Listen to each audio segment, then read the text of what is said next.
Tu veux une conteuse audio pour ton bébé, mais tu hésites entre la Yoto Player et Ma Première Luni et tu as peur de te planter?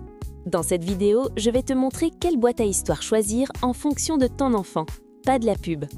On va voir laquelle est vraiment adaptée aux 0-3 ans, laquelle est la plus pratique pour le coucher et les siestes, et surtout laquelle risque de dormir au fond d'un placard dans 3 mois. Et je te le dis tout de suite, si tu regardes la fiche produit uniquement, tu peux faire le mauvais choix. Reste bien jusqu'à la fin, je te donnerai mon verdict clair et mes raccourcis de maman pour ne pas perdre de temps. Tous les liens dont je te parle sont dans les premières lignes de la description, juste en dessous.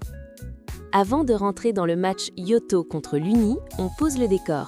Une conteuse audio, c'est une petite boîte qui diffuse des histoires, des comptines ou des bruits blancs sans aucun écran. Pour un bébé ou un jeune enfant, ça change tout. Ça stimule l'imaginaire parce que ton enfant crée ses propres images mentales. Ça l'aide à se poser avant le dodo sans lumière bleue et ça favorise son autonomie. C'est l'alternative saine parfaite aux écrans avant 3 ans. On commence par Ma Première Luni, la petite sœur de la célèbre Fabrique à Histoire. Officiellement, elle est prévue pour les 0 à 5 ans. Dans la vraie vie, tu peux l'utiliser dès la naissance pour les bruits blancs, mais l'autonomie de manipulation commence plutôt autour de 18 mois ou 2 ans. Mon ressenti d'utilisatrice, c'est qu'elle est vraiment pensée pour les petites mains. Elle a une coque moelleuse et douce qui amortit bien les chocs, elle est très légère et ses gros boutons sont faciles à recommettre même dans le noir. C'est typiquement le genre d'objet que tu acceptes de voir traîner par terre sans paniquer. Côté contenu, elle arrive avec plus de 50 titres déjà inclus. Des comptines, des berceuses et des jeux d'éveil sonore. Les voix sont douces et les histoires sont courtes, ce qui est parfait pour la petite capacité d'attention des 0-3 ans. Le gros point fort pour beaucoup de parents, c'est le côté zéro onde. Le Wi-Fi ne s'active que pour transférer les histoires, mais pendant l'écoute, tout est coupé.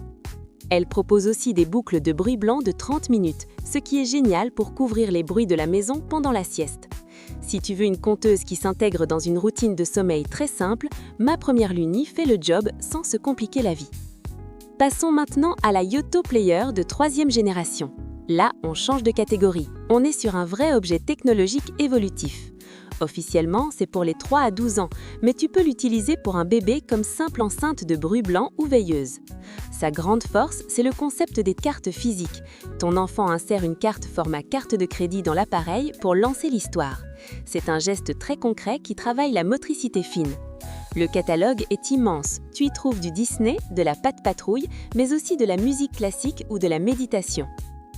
La Yoto, c'est un peu le couteau suisse de la table de nuit. Elle fait veilleuse avec 7 couleurs au choix, elle a une horloge pédagogique qui affiche un soleil pour le jour et une lune pour la nuit, et elle fait même thermomètre pour surveiller la température de la chambre sur ton téléphone.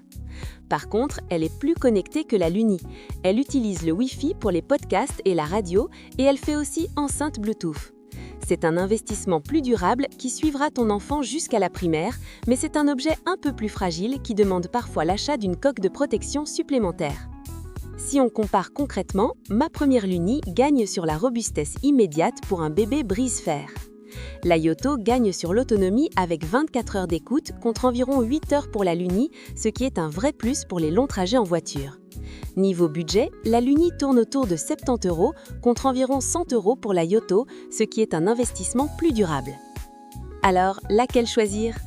Tu prends Ma Première Luni si ton enfant a moins de 3 ans, si tu es très sensible aux ondes et que tu veux un appareil 100% déconnecté, ou si tu cherches un produit simple et robuste pour une chambre bien noire la nuit.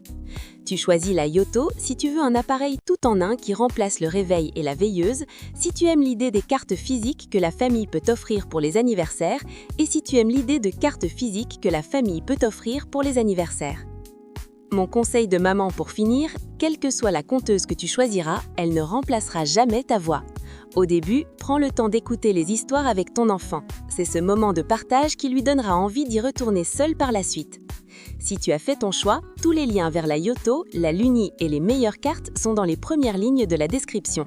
Ce sont des liens affiliés, donc si tu passes par là, ça soutient mon travail sur le site Les Petits Ronfleurs sans que ça te coûte 1 centime de plus. Dis-moi en commentaire si tu es plutôt équipe Yoto ou équipe Luni. Et on se retrouve très vite pour d'autres conseils pour des nuits plus paisibles.